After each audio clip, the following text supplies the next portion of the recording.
Hey guys, what's going on? Welcome back to the Leading Edge Cricket Podcast, second podcast, maybe even third podcast for the week. We are back and it is a brand new series. County Cricket is here. We've given you the review. This is England Watch. This is all about watching the England players around red ball cricket who we think, one, play for England at the moment or are in contention for the squad, and two, over time, we're going to build out a prospect list out of the County Championship and see what players are doing and who the conversation should be around of who the next guy is when someone goes and equals 54 ducks in a year like the England team did in 2021. So there's plenty, it's not optimism, but there's plenty of realism about where we are with the cricket team, and we know we need the next generation coming through. So we're going to keep you up to speed with what's going on, who's doing what, where they're going with injuries, and what the future's looking like, Rich. This is exciting. This is kind of like taking another leap on our bread and butter of being an English cricket podcast. Absolutely. We started it briefly last year, didn't we, with a little bit of an England watch. But I think we're going for it this year. We're going to try and do it as long as we can, as long as the memories keep going. But yeah, it's good to see, isn't it? And I think initially this is talking about, isn't it, the players who have been there, played England cricket, played Test cricket more importantly, and how are they doing? And like you say, what excites me more is those next ones, the players that are the up-and-coming players. But we've had that many young players get in and go out again. There's a heck of a list already. It is. It's a very long list. So the way we're going to break this down, we're going to go who played in County Championship Week 1, who's going to play in the Test players that's due to return into County Championship cricket, who's returning from injury, who's doing what, who's a red ball cricketer for England in the IPL, and finally finishing off with an injury update around Jofra Archer, Ollie Stone, Ben Stokes, and Mark Wood. Rich, County Championship Week 1's in the book. If you've not listened to it, there'll be a link above your head. If you're watching on YouTube, you'll be able to go and listen to our review of round 1, which was exceptional. If you like runs, it's a good place to be. James Vince is someone that's been on the lips of many England many English cricket fan on Twitter. They love him. They love the way he plays his game. He scored 100 in one-day international cricket for England, Rich. He's kind of been tested in Test match cricket and got found wanting a little bit with nicking off for 20 and 30. He's not the first player to do it, but he's definitely a player that we've not invested in since then. He's back, County Cricket 56 Week 1. What do you think? Yeah, I mean, Hampshire are going to be a good team this year. Simple as that, isn't it? So he's going to get a lot of opportunity back in and around a team that's going to score a lot of runs and take a lot of wickets. It'll give him confidence to play. He's getting to that point in his career now. He needs to just go big. He needs to just stop the questions and just smash runs left, right, and centre. I think that's all he needs to do now. Sounds so simple. I don't know why he hasn't done it before. He has had a rough old time with England in some respects, but he did okay. And our level of okay gets lower and lower every year. Okay from James Vince when he was in there previously would have probably been brilliant now. What I'd give for someone to nick off after getting to 30 every innings. So yeah, I mean, he's there or thereabouts, isn't he? We spoke about it previously. I don't want to hear this conversation about outside the Test side potential captains if Joe Root steps down. Yeah. The only potential captains of the England team in my book are either Ben Stokes or potentially Stuart Broad as a bit of a left field one if he can ever get himself back in. So James Vince, no, sorry, that's not going to be a captain for me. But yes, James Vince, I think he has to go and score a lot of runs, quieten any of the doubters down, and just get his head down, score runs. It's got to be big runs. It's got to be big. Absolutely. 56 is a nice start for him, but he's got to go big. He's got to go big for as long as possible before the Test selections come around. One player that did go big, England Radar 2021, failed miserably against New Zealand. Yes. And, I gave him a little bit of abuse because he's responsible for those runs that he didn't score and he's responsible for not scoring enough runs in County Championship cricket. James Bracey starts the season with a bang. Yeah, he did exactly what he needs to do. 117 for him, wasn't it, in the opening innings? So excellent. Really, really good.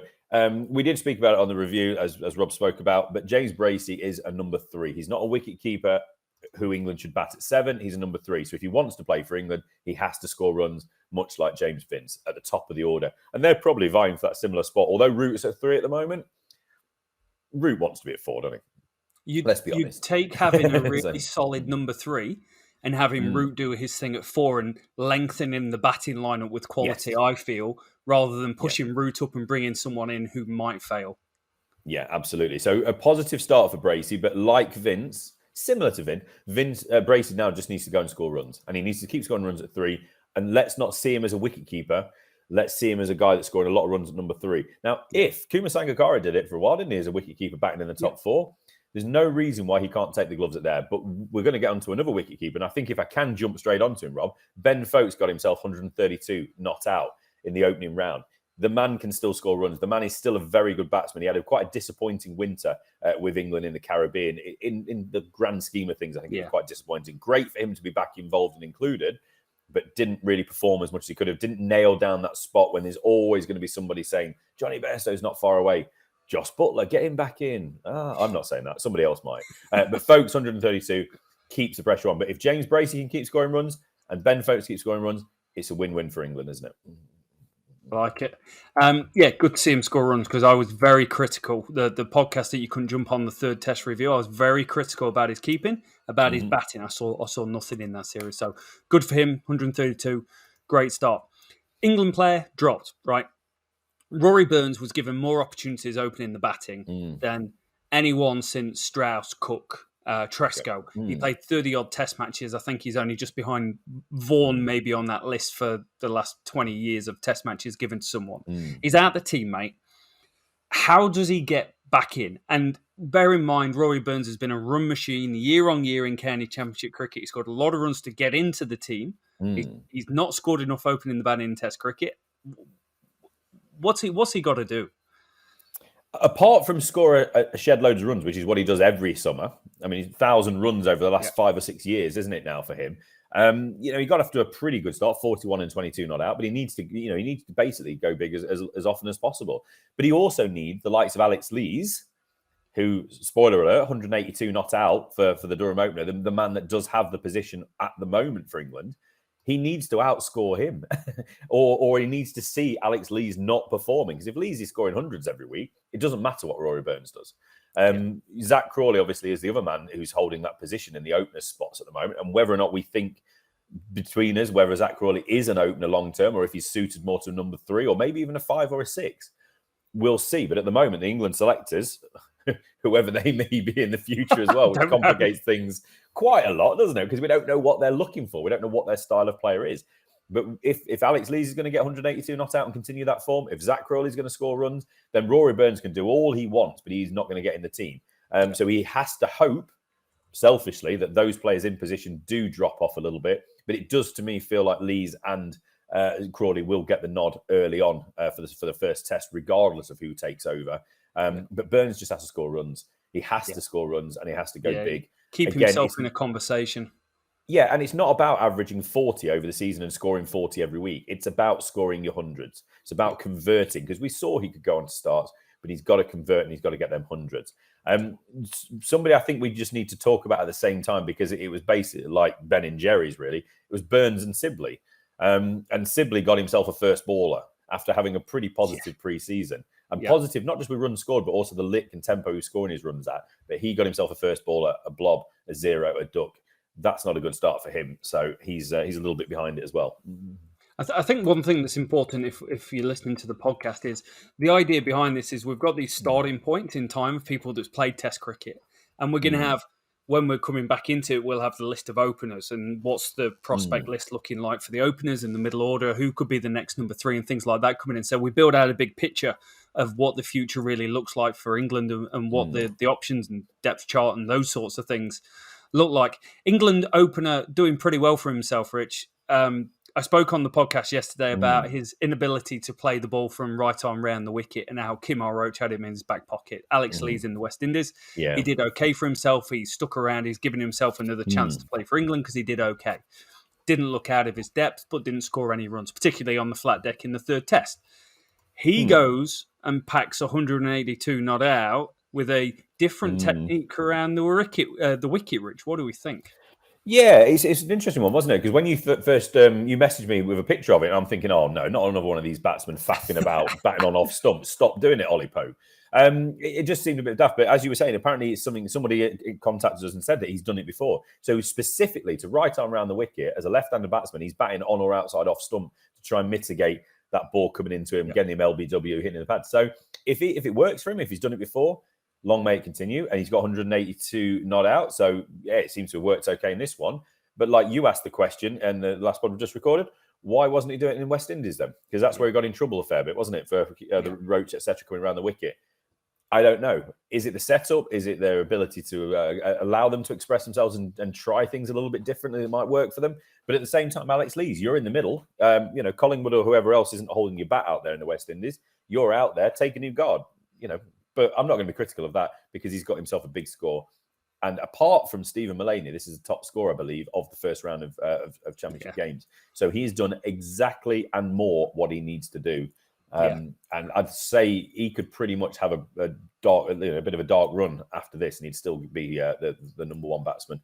He's kind of put himself in pole position, hasn't he? One guy who it's interesting, Ollie Pope, right? 2018. Oh, he's going to be amazing. He scored all these runs in South Africa. It's hard to score runs in South Africa. We go and win. He looks great.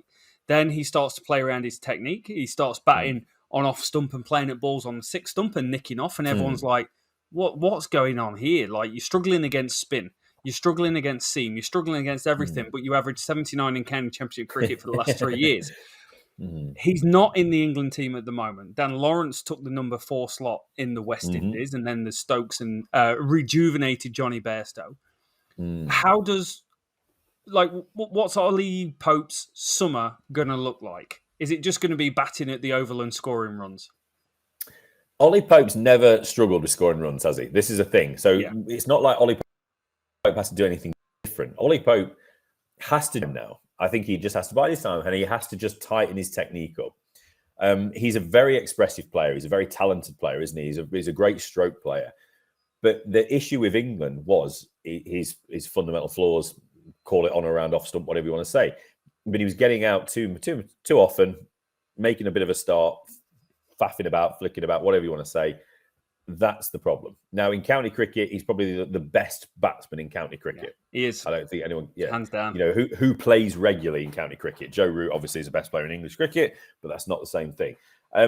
So I don't really know what Pope needs to do other than try and demonstrate to the selectors who will be watching him like a hawk. Has he tightened up? Has he got a consistent technique? Is he moving his guard around left, right, and centre, depending on the day or the circumstance or whatever? Consistency. He's done that before, but one of the other things we can say is he'll go and get himself a 200, but then he'll have a run of 20s and 30s and maybe 10s or whatever. I'd rather see less of the 200s, bizarrely, and more of the 70, 80, 90s, or 100s than the lower scores. Just to show that he can get through those different periods in the innings. Whether it's a new ball, whether it's they've lost a few wickets at the same time, and just dig through and keep going. Ultra talented player. He will come back. England set up when they like a player, they will get ample opportunities. And he's one of those, isn't he? It's quite simple. They want him in. They're like, no, he will be an international player. Like Zach Crawley, he will be an international player. And the way to do that is to keep giving them opportunities. So Pope's time will come again, but just a little bit more consistency with technique and just getting through those lower scores. Yeah, no, nicely done. Dan Lawrence, Rich, batted number 4 in the West Indies, threw away a century. Just threw it away in the last over of the day, straight to cover, which looked like a tide shot. One of the strangest bowling actions in world cricket, but quite effective. He's number 4 for England at the moment. He's not really made a mark on week 1. Is he batting at number 4 come the start of the summer when we're playing against New Zealand? You would think so, but I think the openers it's a different category, isn't it? Because you've got a young player in Crawley and you've got Lees who's just come in and now he's started the county season well. I think whoever takes over as the coach, if it's done in time for the Test series, which we hope it will be, whoever takes over in the selection setup, the chairman, whatever position it's going to be called, the one that Andrew Strauss is temporarily doing, I think they're going to see the openers as one thing. I think the middle order is more where you may see change. So Dan Lawrence has to be on guard. He has to go and score runs because there will be the potential for somebody to come into that middle order. It's an easier position in the minds, I think, of a lot to fill in as a middle order when you're in between Joe Root and Ben Stokes, etc., than it is if you're at the top of the order. So he needs to score runs. Again, it's a simple question, isn't it? Simple answer, simple game. Score runs if you're a batsman. Yeah. That's what you do. We're going to say it for everybody. He offers a little bit with the ball, Rob, but I don't think that's enough for getting him in. It's a nice little option, but Joe Root can do exactly the same thing, so it's not important. So Yeah, I think he probably will be in that number 4 spot, but it all depends on whether they decide to do something different at 3. Yeah. Haseeb Hameed dropped in the Ashes, batted okay against India, had a very, very poor Ashes, went into his shell. Are we, he's young. He's failed twice in Test match cricket. I don't know if that's a fair statement, but second time around, he's definitely failed. First one was more injury and being young and timing. Do we see him in an England shirt again? Because there's a long list of really good, talented young openers who haven't got baggage, who are scoring runs, and I just can he make the England team again? I think is the question. I think it's a pertinent one, and my answer is absolutely resounding yes, absolutely. If he doesn't get another opportunity for England, it's an absolute travesty. First time around, he was a kid. He was literally a kid. He did everything that was asked of him in England for England and more. But it was only then when he went back to county cricket that I think he had a bit of an injury issue. But then he went back to county cricket and he stopped scoring runs, and that's what lost him his place, wasn't it? It wasn't like he had a run of bad form for England. I think he was averaging over 40 odd. When from his first spell for England. So it wasn't a failure in the Test side. It was more of a failure outside of Test cricket. He was called up when England could not justify the Sibley-Burns partnership any longer. And he did all right at the back end of the summer. He then went to Australia and had a really rough go of it. And it was a difficult one because if timing was different, if he'd have been given the opportunity in West Indies, I think he would have done much better. I think he would have been a success. But Australia was such a difficult environment against that bowling attack. And we shouldn't undervalue that. That Australian bowling attack will make a mug of anybody, no matter how much experience you've got, what technique you've got or anything. It was exceptional over the winter. We have to remember that. Haseeb Hameed scored plenty of runs last year, but he was too early. He shouldn't have. It was the right player to pick at the time because of the failures of the openers at the time. But it was too early for Haseeb Hameed to be recalled into the England team at that time, and that should not be held against him over the winter. Yes, that was his performance, but it was just a bit too early. He started this year pretty well, only 8 and 12 not out, but the 12 not out off 6 balls just a knock off in 2.1 overs, the 10-wicket victory for Notts against Sussex. But pre-season, he's played really well. He's got some nice big scores. I think he's had a couple of retires as well. For once, he's in good nick. Simple as that. An opener is going to get one early on. He's going to get a few 8s, isn't he? That's what openers do. But he's too good a player, and he's still at a good age as well. He should be given more opportunities. When you look at how many opportunities the Sibleys and Burns of this world has been given, he should be given more opportunities. Sam Curran, we're on to the return from injury section. Woohoo! Is about to play his first game of county cricket in a long, long time. Last time around, he's been seen bowling in the nets last week. He's turned around and said he's got FOMO. He's got fear of missing out as he's watching the IPL while he's recovering from a back injury. But he is back. What does that mean for England? Because we've looked at this England bowling lineup at times, particularly in the West Indies, and gone, we're a little one-dimensional here. Of right arm over. And it's not the same as T20 cricket where you need different matchups and you need different things. But if everything's a little one-paced and we haven't got any of our real fast-paced bowlers available because they're all injured with elbow injuries or whatever, do we see Sam Curran coming into the squad? And I'll add to that, given how poor Chris Woakes has been playing a role of someone that can bat for England and bowl. It's a really tough one for me, Sam Curran. Obviously, as a white ball cricketer, he's pretty exceptional, isn't he? I think talking about FOMO with IPL, I'd imagine that was in relation to an interview from somebody to do with Indian cricket. Yes. Because for me, as an England cricket fan, if he's serious about playing red ball and Test cricket, then this is where he should be at the moment. It's all well and good, buffing up that bank account, but at some point you've got to focus on the red ball game and early summer red ball. Whatever we think of the IPL, it conflicts with the start of the season. If you want to play Test cricket in the summer for England, you've got to be in England playing early season Test cricket, 4-day cricket. I don't know where Sam Curran fits into an England team. That's my problem with him. I don't think he's quite good enough as being one of your 3 frontline bowlers. I think if Stokes is fit, and that is a massive question mark, because Joe Root and these England setups keep ridiculously bowling the man into the ground. He's had his issues, he's had his England injury issues, and we spoke about it over the winter in the West Indies.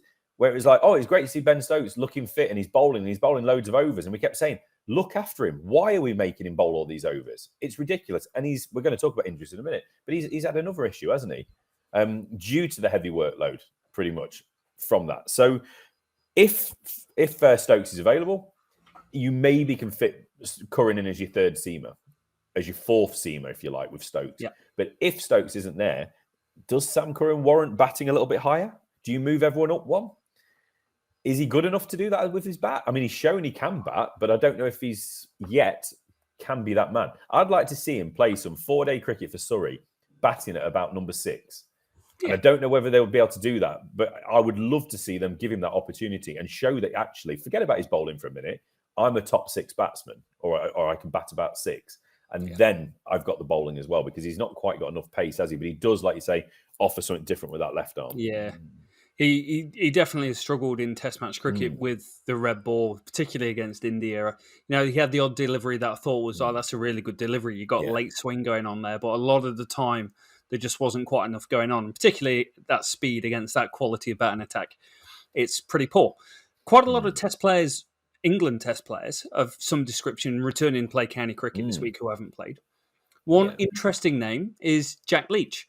Will be playing, who is England's first choice spinner. I think we can say that at the moment for the first time in a long time. Sometimes hasn't been his first choice spinner at his county. When New Zealand roll around, how much weight is going to be put on his performances in these county games? Or is it a case of England's gone, I've seen enough of you in the West Indies. We're going to go with you. We're going all in on Jack Leach. I've no idea. I don't know how much they like Jack Leach. I think they like him, but I don't know if they like him. I think he's just there. And I like Jack Leach, and he's been a fantastic performer for England. He's been solid, night watchman duties, all that sort of stuff. He gives it his absolute all, but he's not an X factor with the ball. He does a job, doesn't he? And I think because, yes, the night watchman part, but because he's not quite elite with the bat. He's not Graham Swan who's going to go and bat at 8, is he? He's hard working with the bat, isn't he? He's over my dead body sort of batter. Absolutely. And I just think England's bowlers, no matter the conversation with England bowlers, always has to be, can he bat a bit? Because they will crowbar a bloke that's not a very good bowler, relatively speaking, into a Test side and bat him at 8 if he can bat a bit. And it's the same, with all due respect, to another player that's going to be available this week, because Yorkshire missed last week, in Dom Bess. Dom Bess is a decent cricketer. He seems a really good guy, and he seems a talented young player, but he's not a Test player for me yet. Maybe he is one day, and maybe he could fill that void of that all-rounder, almost spin bowler batter. But he's not yet. And these players get crowbarred in ahead of the likes of Jack Leach because they can bat a bit. I don't know if Jack Leach is going to be in the Test side. I would like at some point them to give an opportunity to a Matt Parkinson, a Malverde, or somebody else. He's not played yet, but Jack Carson of Sussex, somebody that's a young up-and-coming player. I've got no idea which one of those will kick on and be the man that demands the opportunity. But I would like to see one of those. And it's a little bit unfair on Jack Leach, but it's just the way it is. Sorry. It always feels like it's been unfair on Jack Leach, to be honest. It does, I feel unfair. Yeah, he was good in the West Indies. I'll give him credit. He was solid with the bat. He dug in for England like he has done before. And I thought the difference was, against Australia, we had 0 runs on the board, which Stuart Broad's been ousted for saying, but everyone can see it. Everyone can look at a scorecard and say he's batted rubbish, mate. No pressure for the bowlers to take wickets. It completely changes the concept of the game. Jack Leach bowling in the West Indies, there's 500 on the board every single game, and it's a different conversation. He's a different bowler. You can set attacking fields. People don't want to get out. So, not quite apples for apples. I think he's a better cricketer than what his numbers are. One guy who potentially might be struggling in conversations for England teams, Rich, is Craig Overton's back. Yeah. Wonderful and championship bowler, mate. 109 wickets, 17 in the last 3 years. I think we always have to say that, don't we? No matter what we say, we're talking about England here, England Test side. So if we're saying he's not very good, we're talking about Test. Let's just remember that. It's pretty bad putting a disclaimer in before I'm going to speak to you, isn't it? Speak to them. So Craig Overton, decent player. What do you think? Does he get a game for England this summer, or is he still in the conversation? Right, okay. There's two answers to this. Should he? No. Will he? Possibly. He shouldn't be because Broad and Anderson should be playing. Jofra Archer hopefully will be fit at some point. There are other players that I would rather see give opportunities. We're going to talk about somebody in a minute. I'm not sure. We didn't actually. We missed him earlier. Reece Topley. He's somebody that is fit again. Finally, this is an X factor. We talk about Sam Curran. Yeah. Reece Topley, big, tall left armer, but he has pace. He has bounce. He has those things that Sam Curran just doesn't have. He's just, he's challenged, isn't he? So from a height perspective, it's just the way it is. I'd rather see people like him given opportunities. Saqib Mahmood, I'd rather see him given an extended opportunity. Ollie Robinson's there or thereabouts, isn't he? As long as he gets his fitness stuff sorted. It all depends on the incoming coach, who gets say in selection, who are the selectors. I don't think Overton should be too high in the list of seam bowlers going forward. He does have a little bit with the bat that he can offer, but he's not really shown that for England. So I don't think that's going to weigh particularly for him. I don't think he should, but Willie, possibly. Willie, it depends how many injuries we've got going on. Well, if in that situation, then I don't mind so much, but he shouldn't if everyone's fit and firing. Fair enough. Don Best, we've already touched on. He's playing county championship cricket. I feel he's probably more of an afterthought at the moment in the spin department. They've already made a call of Matt Parkinson, who's back in the county championship cricket and part of this. He's playing. So we won't touch on Best because down the pecking order, but Matt Parkinson. How can Matt Parkinson play Test cricket for England when they're all in on Jack Leach? The guy's already got 100 wickets or so, an average of 20 as a right-arm leg spinner, and we've been crying out for, 35 years of me watching Test cricket. We've been dying for a leg spinner. We've finally got one. He's not playing. Should he play? No. Yeah, absolutely. And this is the thing, he's not a kid anymore, is he? He's about 25 years old, Parkinson. So let's forget about he's a young, he's absolutely in his prime. Those stats are ridiculous. The average he's taking his wickets at in county cricket where, spinners can't play. Yeah, he can. He's done it over a few years now as well. Give him an opportunity. One of the biggest things that's been holding young bowlers back who can't bat as well as some of these more average bowlers that can bat is the top 6 and 7 for England. That's who's causing the problems. If Matt Parkinson was playing with a team whose top 7 could score runs consistently, we're not worried about who's batting at 8 and 9 so much, are we? And then we can backload. We can put Parkinson at 11, Jimmy Anderson at number 10 maybe, Broady at number 9, and then number 8, whoever, Jofra, whatever. We don't worry because it's not their responsibility. It's nice to have them score runs, but it's not their responsibility to score runs for England. It's the top 6, top 7 that should be doing that. Get him in. Just get him in. I don't care about the tail. Let's have 4 Alan Mullalis in that team, 4 Devon Malcolms, 4 Phil Tufnells. Get your best bowlers in that can take 20 wickets in a test match, and the responsibility has to be put squarely at the top 7, maybe 8. More so top 7, though, England batters. We'll stay in the same team. James Anderson is not playing this week. The rumour is he's going to play 4 games out the first 6, which is centrally contract controlled. I don't like that. I can't believe I'm asking this. Is James Anderson going to play cricket for England this summer? And is he going to start the first test against New Zealand? Oh, mate, honestly, if he doesn't, I'm applying for a new passport. I'm handing in my England cricket supporters card. It's ludicrous. I still don't get my head around it. I think Anderson's come out, hasn't he, and said he still doesn't understand it. I think he's come to a little bit of peace. I think he's been very polite by saying that.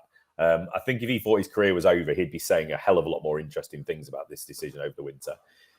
Him and Broad should 100% be playing. The fact that Broad was rested first week is a farce. The fact that Anderson's being rested is a farce. Anderson knows his body better than anyone else.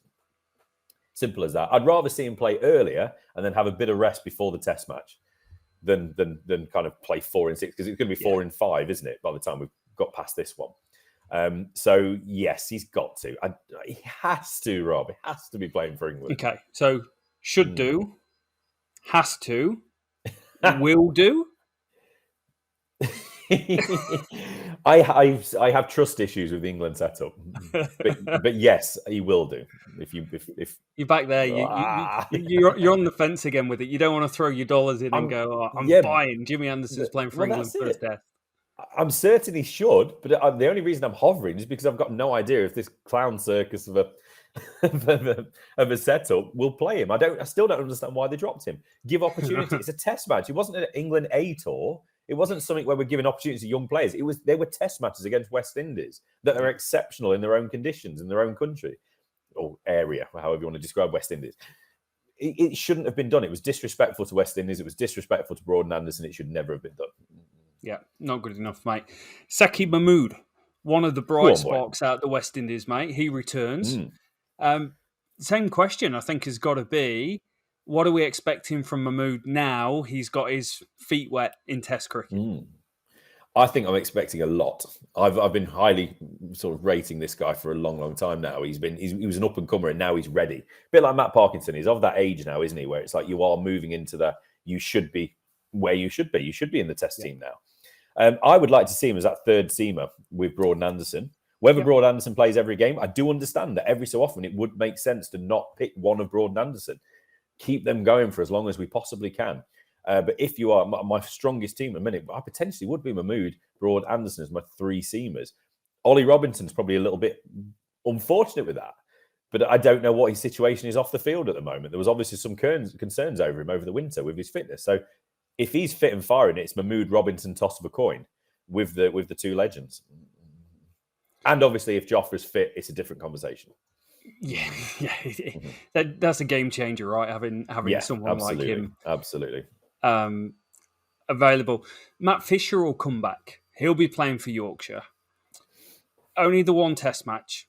My criticism has been I didn't see him move the ball off straight for 5 days of Test cricket. He didn't bowl for all 5 days, but it's irrelevant. He didn't move the ball, but he bowled with good line, length, and okay speed. Matt Fisher, England team this summer or work in progress? I think work in progress. I think it was really nice that he got the opportunity. I don't want to contradict myself, but I like to see a couple of young players go on these tours over the winter to get the feet wet. And he got a game where he didn't really expect to get a game. It was because of injuries more than anything, wasn't he? So without Broad, Anderson and Archer, he was still sort of the last option from that group. And he did get himself a game. And fair play to him. I'm really pleased for him. I hope he's not a one-cap player. I'm sure there's more to come from him. Yeah. Started playing from a very young age. I think he was 15 when he made his debut for Yorkshire. I might be wrong. There's more to come from him. There's a talent there. He's got a big, strong build, hasn't he? He does a bit. He's got to just see what he can do with that action, see if he can get that ball moving around a little bit. Because up and down, he's going to go, isn't he, at certain times against certain oppositions. So he needs to just develop a little bit more of his what he does provide with the ball. I'd like to see him come back, but I don't think this summer is the time that we do see him in an England shirt. Chris Woakes will be back. My understanding, and I was looking through the IPL auction, I was making sure he hadn't been picked up in the IPL, and I couldn't find Chris Woakes on the auction sold list at all. So, assuming he's going to be available in county cricket again, assuming he wants to keep playing for England, I don't know why that would change. Now, Woakes is such a polarising cricketer because everyone loves him. He's great with the bat and he's great with the ball as long as it's a red Dukes in England and everything's all good. He plays anywhere else in the world, it doesn't quite work out and it doesn't go to game plan. He averages over 50 away from home from enough tests, from 20, 30 test matches to know that it doesn't work. We saw him with the new ball in the West Indies. That didn't go very well. He had a strike rate of over 100. In comparison, Kumar Roach and the opening bowler alongside him, I can't remember his name at the moment, young lad, swung it heaps. They had strike rates very reasonable, 50, 60. And the average 28, not 50, 60. So really interesting. The question's going to be, do we change anything? Like for a while, we've had the formula of having Stokes and Woakes in that team to aid us to have more batting than what most teams would normally have to make up for our flaws.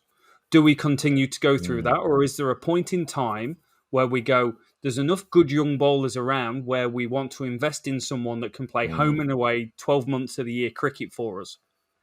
What do you think? This is the thing. Chris Woakes, I feel bad. As you mentioned him, I was like, oh my God, I've just said Mahmood or Robinson for that third spot. I've not even mentioned Chris Woakes. It's such a difficult conversation. I love Chris Woakes to pieces. Ask me 12 months ago, 18 months ago, maybe not 18 months, but 12 months, 24 months ago when we're talking about English summers. And I'm saying that basically, if it wasn't for Jimmy Anderson, he would have been an awesome player for England. But then you remember his overseas, and then you see his overseas performances, and you just go, oh, what are we going to do with Chris Woakes? It's a problem. It really is a problem. Is it good enough that we invest in him in England, but then say, well, actually, we're probably not going to use you over the winter? That's not okay. Either Woakes has to sort something out, and I don't know what he needs to do differently because he's not that much of a different player overseas, or England needs to make a decision. And I think that's quite unfair on Woakes because he's exceptional in English conditions. Yeah, he is. It's not he just averages good. 22 at home, mate, from 25 test matches, 94 wickets, economy rate of 3. Away from home, 20 test matches, 36 wickets at an average of 51, a strike rate of 102. His strike rate at home is 44. So he's over twice as bad away from home than what he is in England. In England, he's exceptional. They're like Jimmy Anderson type numbers. Maybe not in terms of wickets, but the average is definitely there. But away from home, it just doesn't work. No, you're absolutely right. And I don't know what they're going to do with Chris Woakes. He's too good in England not to play, but he's not good enough overseas to play. So have you got a 6-month cricketer or a 3-month cricketer rather than a 12-month cricketer? And England, like I say, need to make a decision of what they want to invest in. I think it'd be unfair on Woakes if he doesn't get opportunities in England, especially. And this is the thing. It could be that if you want to sit Jimmy for a game, you bring Woakes in. Yeah. Maybe that's where, instead of looking at him as a part of the attack, he's more of a Jimmy replacement. And when Jimmy does move on, then Woakes is in longer term. And then Woakes has to get it right overseas, or we have to make a 12-month decision over him. Yeah. But yeah, it's a tough conversation, and it's not really fair on him in some ways. But at the same time, he has to show, if he can just get to an average player overseas, above average player, then great. He doesn't need to have to be legendary. If he averages 20 at home, 35 away, you'd take it. You'll go, cool, we've got a guy that averages 27 who can average 25 with the bat. You're a great test cricketer. And he's so close to being a great test cricketer. It's just half of his games away from home are just shambolic. Shambolic, and it's probably true. I'm not even being harsh. Averaging 51 strike rate over 100, like that's just not good enough. That's not good enough cheese for me. Joe Root. Now, I'm not sure how many games of cricket he's going to play before the start of the summer, but he is going to play some. I don't think that's the question for Joe Root. I think the Joe Root question is Joe Root captain of this England team when the first test against New Zealand rolls around in June? This is a tricky one, isn't it? And there's a lot of difficult questions and a lot of difficult answers to provide for this England setup at the moment because we don't know. We don't know who the coach is going to be. We don't know who the selector is going to be. We don't know who the chairman of the ECB is, etc., or what setup they want. Now, I think it's a Mark Ramprakash article here. I've just found Joe Root, world-class batsman, has one great misfortune. He has to play under Joe Root, third-class captain. That's quite clever. He's a timid selector, hopeless reader of a pitch, and a terrible tactician. This is there's obviously we love Joe Root as a batsman, world-class batsman. It's a very short part of what I've just read out, but that is huge. He is immense. He is one of the best that's ever pulled a shirt on for England, certainly in our lifetimes, and I'm sure in others as well. There's no doubt in any of that. But is he the right man to lead England? I don't know if he is, and it's not good enough to turn around and say, well, who else is there? If you're not doing it, it's the same conversation we've had numerous times with Sibley and Burns before they were finally dropped. It's not good enough to keep giving them opportunities because you're not sure what else is out there. Yeah. If you're not doing it, you're out. Somebody else deserves an opportunity. You don't know what they will do because you've not given them a chance. Ben Stokes, it's a lot on his plate, but Ben Stokes is more dynamic. I think he captained against Pakistan, didn't he? It was more of what you would want from a captain. Yeah. And I also, as a Notts player, I might be a little bit biased, but I would love to give Stuart Broad a year as captain. Yeah. He's Brody, aggressive. I think, be exceptional. Yeah, he's aggressive. He's in your face. He knows his game inside out. He knows cricket inside out. Let's not just do this caricature of Stuart Broad where it's like, oh, you can't have Brody in charge, otherwise we'll never have any reviews. Yeah, hilarious. True. It's like, they'll be gone in first. A little bit true. See, you're buying into this nonsense as well. This is what's going wrong. This is what's wrong with the world, Rob. It's all in bite-sized chunks. I just imagine if it was Broad and his vice captain was Shane Watson. You'd be screwed. Look, it's a giggle. But it's not as big a thing, is it? Broady gets a bit not. excited, but you know what? The captain doesn't ever decide on his own, does he? He's not going to be deciding from mid on, mid off whether or not someone was hitting off stump. So let's give him some sense. He's an incredibly talented cricketer, incredibly experienced, and I think he'd be a pretty good tactician. He knows the game. Jesus Christ, he's been playing how long? He knows the game of cricket. Give him it a year or so. Maybe we protect Ben Stokes until he's 100% fit and he can give everything he can. Stokes and Root, enjoy your cricket. Broady's going to do it for a year or so as we start transitioning away from maybe Anderson and others during that time. Yes, if I need to come back to the question, Rob, I would think that it should be the right decision that Root does relinquish the captaincy and hands it over to somebody else. And there are options. Let's not kid ourselves. And you're going with Broad? I would go with Broad initially, unless Stokes is absolutely fit and ready. And mentally, and that's not diminishing him in any way, but mentally he wants it and he's ready for it. Yeah. Because he's had a hell of a 12, 24 months, Ben Stokes has. Okay. So, off the field, I'm talking about. He's had a really tough go of it off the field. So it's just whether he wants probably that had extra. a rough 4 years, to be honest. Yeah. Lots of emotions, lots of highs and lots of lows along the way. It has been pretty rough for him. We'll touch on the IPL players. So not everyone is playing red ball cricket at the moment, mate, because that's the way life works. We don't all play red ball cricket to get in the England cricket team. Remember what happened with Adil Rashid? He took some white ball wickets and it's cool. We need to make sure that he's having a game of cricket in this England setup. So I'll lead off with this because I know you don't watch heaps of the IPL and I've kind of fallen myself into a little obsession with watching it and the statistical analysis of it at the moment. Starting off with Jos Buttler. So Jos, the red ball Test cricketer, drops in the Ashes after a really poor series, a really poor run. It didn't quite work out. He's not retired from red ball cricket for England, so there's a chance he'll play for it again. Hence, we're talking about him. And, Rich, he is doing exceptionally well in the IPL. 35 against Sunrisers, 100 against Mumbai, 79 out against RCB, and 13 against Super Giants. He's averaging, before the game against Super Giants, he was averaging over 100. His strike rate was absolutely incredible. His power play game isn't amazing. He's scratching around a little bit, but he's batting through it, batting above league average to be able to go big in the middle over. So he is doing everything Jos Buttler, the white ball cricketer, can do, should do, is one of the best in the world at doing. Should he be part of this England setup? Should he be part of an England conversation about Test match cricket going forward? Do you know what? As you were saying all that, I was just thinking, isn't that lovely? It's so nice to see that Jos Buttler's doing well in white ball cricket. He's brilliant. He's world class. He's one of the best in the world at white ball cricket, at T20 cricket in particular. He's not a Test player. Correct. He's not a Test player. I'm sorry. Jos Buttler is not a Test cricketer. I'll say that as many times as I need to for people to understand it, but I'm sure a lot of people would agree with me. If you disagree, that's fine. I absolutely understand that. I like Jos Buttler as a cricketer. Ultra talented. He's not a Test cricketer. He can't build a Test innings. If he's only ever batting in the fourth innings when he's chasing a score, he's a brilliant Test cricket batsman. And this is the thing. He is in there as a batsman as well as a keeper.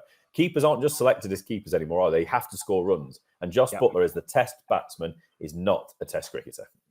So and no. you're making your bed as well, right? Like Ben Stokes, Joe Root, all came out, Mitchell Stark, all came out and said, sorry, prioritising red ball cricket. Is Buttler doing it? No, he's making his money, he's making his game where he's good, and he should stay there in the nicest possible way. Play for England, be this megastar, because you are. Absolutely. Yeah, 100% agree with all of that, Rob. Do what you do, buddy. You know, this is the thing, Jos Buttler. Do what you do and do it amazingly well, and it could make him even better in limited overs cricket. It definitely could. Johnny Bairstow, England's number 6, 100 in the Ashes, 100 in the West Indies. He's only just got to the IPL. He scored 8 in the one game that he's played so far. Form irrelevant, more around what the future holds for Bairstow across the year, because he's been dipping in and out of England Test cricket for 80-odd Test matches now, which is very strange to say after this 2016 high of 1,500 runs, which not many people have ever done. Do we see Bairstow lasting the summer, or do we see England chopping and changing if he has a poor start to the summer campaign against New Zealand? Like you said, 80-odd Test matches, it is bizarre to say that Bairstow has been in and out. And it almost feels equally as bizarre to say, I think he's about to hit his absolute prime for England. I think this is a summer where Johnny Bairstow becomes England batsman. Johnny Bairstow, not keeper batsman, not is he batsman, is he keeper batsman. I want Johnny Bairstow to burn his wicket-keeping gear. I don't know why. I'd love to see him just be the batsman and bat at 6. And I think 6 is a perfectly fine position for him because he's got so much experience batting in that middle order and batting with the tail, and he can bat in a dynamic way, can't he? He can change his game to the circumstance. If he's with the tail, he can see them through. If we get late in the innings and wickets are tumbling, he can go on the attack. He can go on the charge. Yeah, great player, so spin. Talented. Exactly, and middle overs, isn't it? When the spinners are going to be working, probably at both ends sometimes with some of the countries that obviously we play. I want Bairstow to lock in number 6. If he goes up to 4, great, fine. But I'd rather see him. This is it. You've had too much nonsense in your career, Johnny. You've batted at nearly every position, it feels like. I can't remember if he's opened or not, but it feels like he has at some point. I think he did in Sri Lanka, didn't he? I might be wrong at one point. But he's batted nearly everywhere. Just give him a role. Give him, this is your spot. Whilst you're scoring runs, you're batting from this position. You want to keep, forget about it. Don't worry about the keeping. Because Ben Foakes is going to do really well, or Bracey is going to do really well, or somebody else is going to come in and do really well. Be the test batsman and be that for the next 2 or 3 years or however long you're going to play at this level. Liam Livingstone next. Might surprise a few people being on this list of England test cricketers, but he is highly thought of in red ball arena as well. He was on a tour to New Zealand when Trent Boult ran through England at Eden Park when they got bowled out for 50-odd. He's playing in the IPL. And, the first couple of games, I was like, oh, you know what? You're so talented. You can hit the ball so far. You can do these amazing things, but it's not quite working in the IPL for you. Since then, he's gone on and he's scored back-to-back 60s, and he's looked like he's playing on a different level to anyone else. The stadiums aren't big enough. His strike rate is absolutely insane. He looks amazing.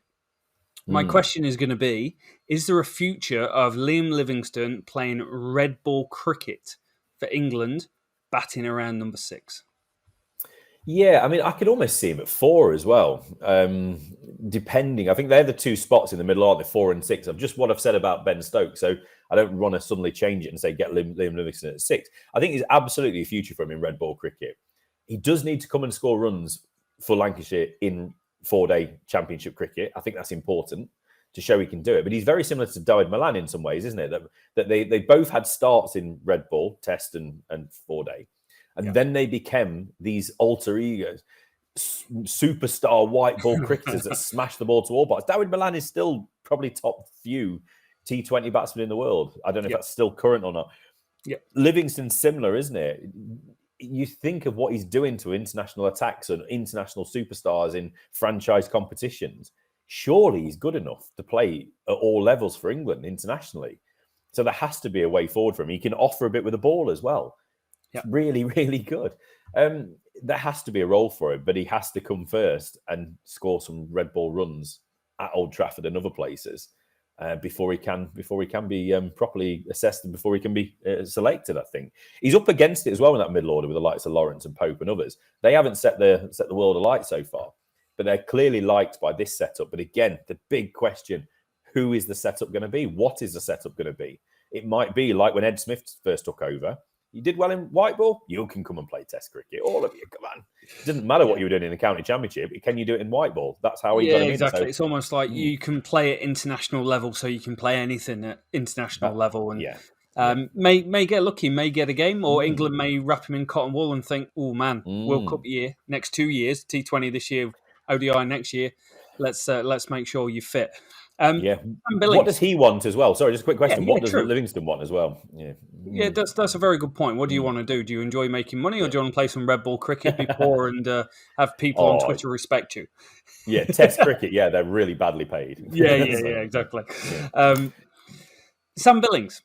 I forgot Sam Billings in the keeper. I'm sorry, Sam.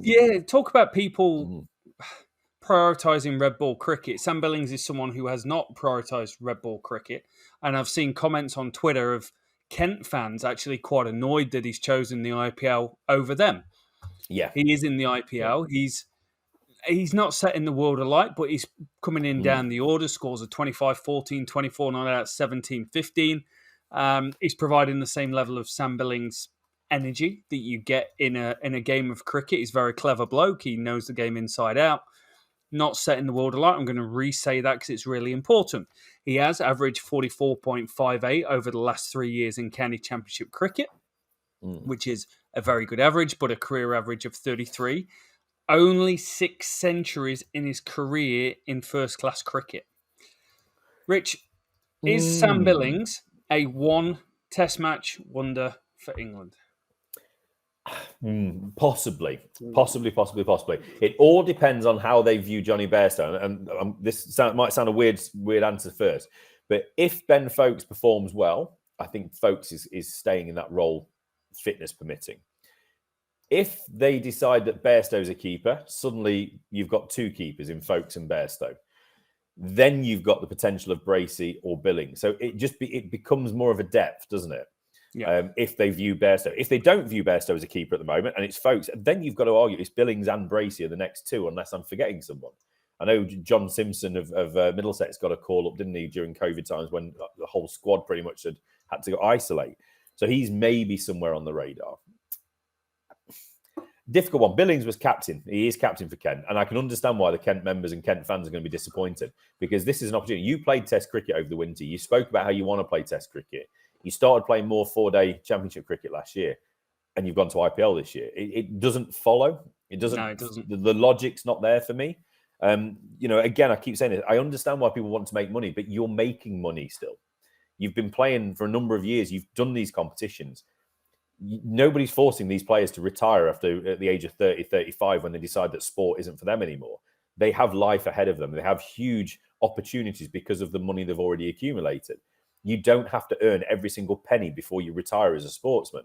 Yeah. So prioritize what you want to prioritize. And when you get to the back end of your 20s and into your early 30s, you need to start prioritizing what you want to achieve and what you want your legacy to be. And at the moment, Billings is going to be a one-cap wonder. And that was only purely through chance because of injuries and all the rest of it and the situation because of COVID, etc. So I don't think Billings is going to be playing for England if he's prioritising white ball as much as he is doing. He has to, like so many others, get over here, early summer, score runs, lead. England want a captain. I've heard like Vince, Sam Billings, get him in as an England captain. How? How can he be an England captain when he's not playing red ball cricket? He's not playing for his county that he is a captain of. And he's played 1 test and he hasn't really shown that he can definitely be a test cricketer. Come and play red ball cricket. Put your white ball stuff away for a minute. Yeah, true story. It's not joined up. You've got Ben Foakes. Just last thing I'll say, you've got Ben Foakes needing to grasp this opportunity after a pretty ordinary West Indies. This is the opportunity for Sam Billings. And he's rightly, wrongly, it's up to him. He'll make that decision. But he's rightly or wrongly decided not to come and put pressure on Ben Foakes early season. Interesting times, mate. Interesting times for Sam Billings. Good times, making money times for Sam Billings. Yeah, well. I like the guy, but come on, make your decision. England watch injury list. Oh my God! If I played for England, I'd probably have this named after me. My life that I've spent injured, just constantly injured. Some good names, some bad names, some disappointing names. And the first one's more of a comical name because I don't think he's going to be back in the England fold, but he has played cricket for England in the last 3 years, which was the list that I pulled off. Joe Denley pulled hamstring, injured, first week of the county championship season without having a bat. That's very sad for him, but also made me chuckle because that's the sort of thing that happened to me. I can remember playing first game of the season away at Risley, and I was running a quick single. I pulled my groin. And I batted, got to about 58, 60. And the guy that was running for me, Match It, if you ever listen to this, ran me out as my runner after running himself out at the start of the innings. Incredible scenes. Oh, mate. Early season muscle twangs and elastic band snaps, as I'd call it. Yeah, it's a rough one for Denley, isn't it? I don't think we can qualify him for England anymore, but he certainly had played in more recent years, hasn't he? So shame for him. Hope he gets fit and gets a good summer. More important players to talk about, Rich. Yeah, starting I'm looking at this list. Stokes. He's been having scans on his knee. He's been given the kind of all clear, and he's due to return May time with a view of playing Test match cricket against New Zealand. Yeah. Now, My question here might be a little bit far-fetched to some people, but what we saw was Ben Stokes get injured and have to bowl a huge amount of overs in Australia. Sure, being the enforcer, putting more force through your body. Then we saw him go to the West Indies, and because we had a really average attack, have to bowl loads of overs and bowl really well. He keeps getting injured. The question's going to be, Ben Stokes, the batsman only at some stage this season, and we put to bed that he's a genuine all-rounder, because he is an all-rounder, but we want Ben Stokes on the pitch rather than Ben Stokes injured. There's a different answer for this as well, I think, as there generally is with me. Ben Stokes is your fourth seamer, England. Fourth. Not first. It really is as simple as that. If a bloke is coming back from injury or he's not played a lot of cricket, don't bowl him into the ground, Joe. Yeah, and this is one of the main reasons I have. There's a lot of little things with Joe Root as a captain. This is one of my main ones. You're destroying the best England player we have, the most dynamic cricketer we have. Arguably, Joe Root is the best player, but you could argue the most talented batsman is Ben Stokes on his day. Stop bowling him into the ground. It really is as simple as that. There can be a Ben Stokes future where he's a number 5 and he's your fourth seamer that bowls the number of overs your fourth seamer would bowl in a test match. It is as simple as that in my mind. And get your seam attack right. Stop picking players that aren't right for those conditions. Stop dropping the blokes that have took Lord knows how many. I should know this number actually combined because we said it enough times. But the combined number of test wickets Broad and Anderson's taken. Yeah. They're not going to be there forever, but you need to get the players coming through. I appreciate that. But Ben Stokes is not going to be your number 1 seamer ever, or nor should he be. And I think one thing to say on that is people could go, he bowls so many overs because you're playing Broad and Anderson in the rolled. No. Incorrect. He bowled more over than the West Indies because the bowlers were rubbish. That's what's going on. Now it's coming out. Truth serum. Then we're kind of into our pace issue. We're very blessed in England at the moment to have Ollie Stone, Mark Wood and Jofra Archer all capable of bowling 90 mile an hour and most to a test match level. And that's quite unique. We've never had it in England before, and any team in world cricket hasn't got this. So we're in a really good position. The only problem is they're all sat on my bench, the injury bench. Ollie Stone I'm going to touch on first. 28-year-old seaman, last appearance was in against New Zealand last June. Amazing, we're playing New Zealand back-to-back test matches in England. That doesn't normally go on. He had surgery on a stress fracture in his back. He's eyeing a return in the T20 Blast, hoping to stay fit for the 100 after Birmingham Phoenix signed him for 100 grand. He's been quoted as saying, there's a chance I might sneak a Champo game or 2 in before the T20, but if not, I will be fit and firing, ready for that. Okay. Is that someone telling us, without telling us, that he's thinking about white ball cricket only? He's had a rough go, hasn't he? He's had a really rough run of injuries. He's a bit like, oh my God, the name's passed me for a moment. Left armour at Sussex, Timor Mills. He's had a similar number of issues injury-wise as that. And I think it'd be sensible, like Reece Topley did. Reece Topley went away and just played white ball cricket for a couple of years and got himself right. It's those long spells, day after day bowling in red ball cricket, championship cricket, is maybe not what Ollie Stone coming back from his injuries needs. Maybe he needs a year or so of predominantly white ball cricket to get him fit, get him built up. He's not the broadest of fella, is he? So there is a lot of stress going on those bones when he's not got the muscle on there. It's really disappointing for him. It's disappointing for England. It's disappointing for everybody that he's not been able to fulfill that potential and get into the test side with that undoubted quality and pace he has. But maybe it's time for him to just think about something else. And if in a year or two's time he's firing fit and he's had a good run of no injuries, then we can start talking about him again in the test arena. And it's hard as well because he's not a test match standard bowler. He's played test cricket, but he's not had an opportunity to be a test cricketer yet.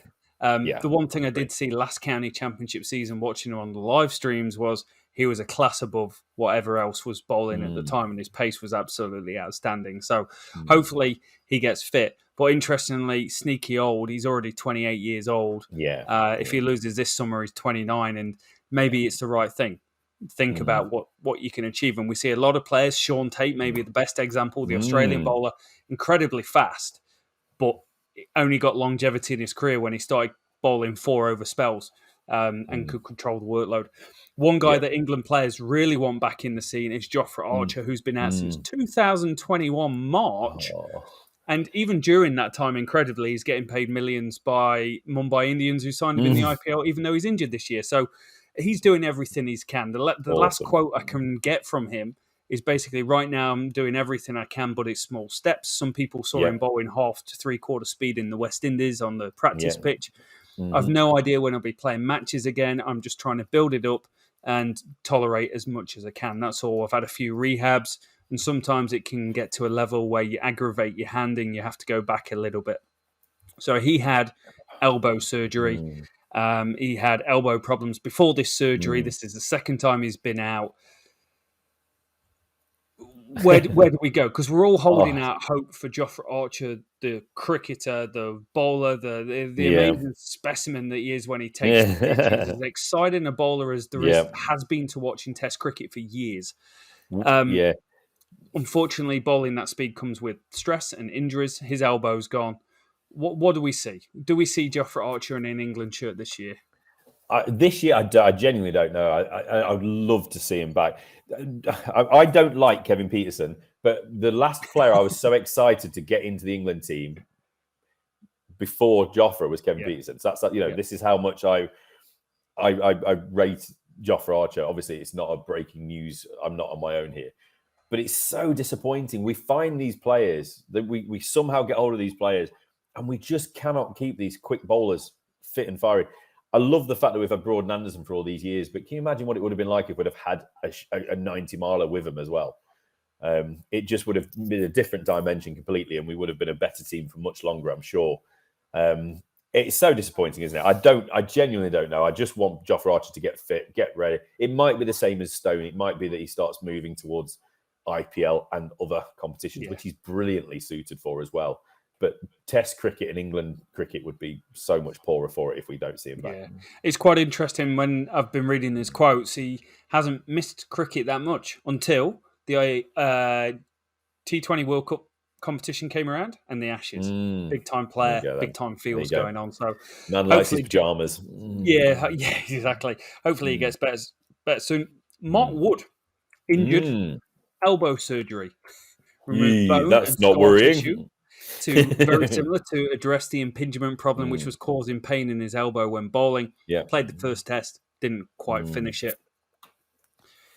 3 seam bowlers, 3 fast bowlers, all on the injury bench. It's real sad.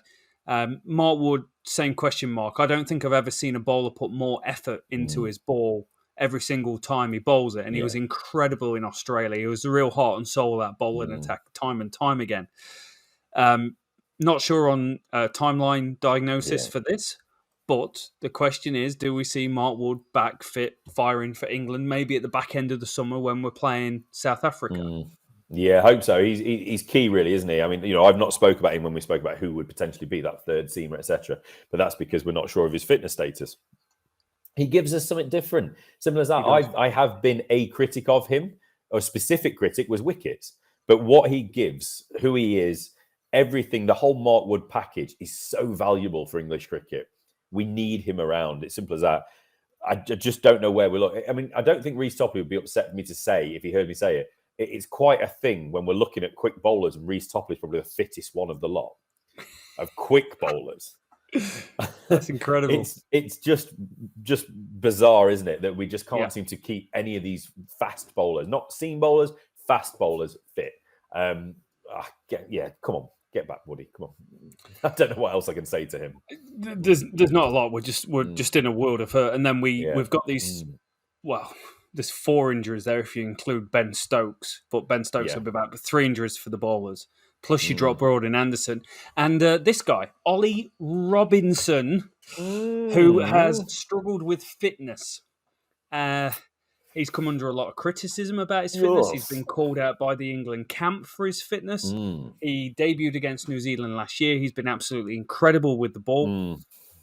He can't stay fit. He's had back spasms. He's had little hamstring twinges going on. He doesn't look fit when he's bowling. From what I've witnessed when I'm watching him bowl, first day or so, pretty good. Well, very, very good. and then you'll see his speed drop off, and his speed's pretty slow for Test match cricket Yeah. already. So, Ollie Robinson, what's he doing? What is he doing? He's got an opportunity. I'm going here. He's got an opportunity to play Test match cricket for England, right? An opportunity he might have thought he never had. He went and played in Australia, and they looked at him. He played grade cricket, and everyone went, "Yep, world class wrist position. Can do a bit. Probably not an international cricketer." He's taken himself to that level. He's taken himself to being one of the best bowlers in county championship cricket. Have we got? I don't know. But is there an attitude problem? Like I don't work hard enough for it. Like, is that what I'm seeing? Like those guys, any sport, the guys that stand out are the guys that work the hardest. Yeah. And they're the ones that, mentally are more switched on than anything. Because you're talking minute kind of differences between people's talent levels a lot of the time. And it's what they're doing up top, and it's what they're doing in film study, looking at analytics. How do I get this guy out? How does this guy go and score his runs? Where should I bowl on this sort of pitch? What should I be doing in this condition? Is it a guy that's just not putting in the mahi, not putting in the hard yards, not taking care of himself, and it's just catching up? The other thing I will say is he was very late becoming a seam bowler, very late. So he might not have the core mileage in the body to be able to put up with it that sometimes you kind of build up over time. But I'm questioning his work ethic, which is not a very nice thing to question. No, it's not. And you always feel a little bit guilty because you're not behind the scenes, you're not seeing him work. But with that, though, I'm not a big fan of the old, phrases, like the live, laugh, love nonsense and all that crap. But it just came to my mind, that quote of hard work beats talent when talent doesn't work hard. Yeah. It's I feel like it's quite relevant. He's got such an opportunity. And like we spoke about for other players, completely different reasons, but like we spoke about for Billings and others who are prioritising white ball at the moment, what do you want? This is the thing for Ollie Robinson. What do you want? What do you want to be known for? What do you want to achieve? What do you want your legacy to be when you look back on your career?